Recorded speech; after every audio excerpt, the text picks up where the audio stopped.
దేవుడి దగ్గర తను రాజకీయాలు చేయనని ఎమ్మెల్యే అడ్లూరి లక్ష్మణ్ అన్నారు. స్వామివారి కళ్యాణాన్ని వేరే చోట నిర్వహించడానికి కొందరు కావాలని రాజకీయం చేస్తున్నారన్నారు. కళ్యాణాన్ని ఆలయం నుంచి మరో చోటకి మార్పు తాను తీసుకున్న నిర్ణయం కాదని అన్నారు. ధర్మపురి లక్ష్మీ నరసింహస్వామి ఆలయ అభివృద్ధికి కృషి చేస్తానని తెలిపారు.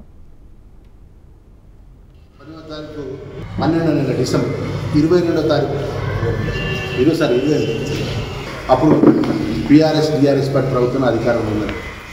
నేను గవర్నమెంట్లో లేదు. ప్రజలు వాళ్ళకే అవకాశం ఇచ్చారు. ముఖ్యమంత్రిగా కేసీఆర్ గారు, ఇక్కడ అప్పుడున్న శాసనసభ్యులుగా మంత్రిగా ఉన్నటువంటి ఈశ్వర్ గారు, వారి పార్టీకి సంబంధించినటువంటి నాయకులకు సంబంధించిన టెంపుల్ డొనేషన్ కమిటీ చైర్మన్గా సభ్యులుగా వారు చెప్పినటువంటి 22/9/12/22 దైవ కార్యక్రమం. మీరు చనిపోయేంత వరకు కూడా దేవుడి దగ్గర రాజకీయాలు చేయాలి. నా వ్యక్తిగతమైన ఎజెండా ఎక్కడ కూడా ఉండదు. నా ప్రాణం పోయేంత వరకు అలాంటి తప్పు చేయని.